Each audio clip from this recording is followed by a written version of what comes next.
So radiotherapy similar to surgery. Yes.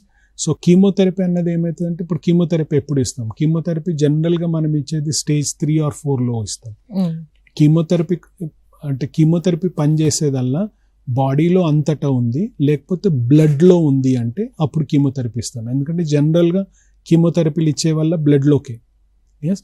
ఇప్పుడు బ్లడ్లో cancer లేదు అంటే బ్లడ్లోకి ఇవ్వం మందు. ఇప్పుడు సర్జరీ ఏంది అంటే ఇక్కడే ఉన్నది అంటే ఇడికి తీసేసినామంటే సరిపోయింది. రేడియోథెరపీ కూడా సేమ్, ఈ ఏరియాకి రేడియోథెరపీ ఇచ్చినామంటే సెటిల్ అవుతుంది. కీమోథెరపీ ఏంటంటే ఇది అంత స్ప్రెడ్ అయినది, నేను చెయ్యి తీయలేను అంటే సరే కీమోథెరపీ ఇద్దాము, అది బ్లడ్లో వచ్చేసి ఉన్న క్యాన్సర్ని అట్లా చంపేస్తుంది అన్నట్టు. సో కీమోథెరపీ జనరల్గా is in advance stages. Radiotherapy and surgery అంటే surgery is in very early stage, radiotherapy is in the middle stage, కీమోథెరపీలో వచ్చేసి మోర్ అడ్వాన్స్ స్టేజెస్.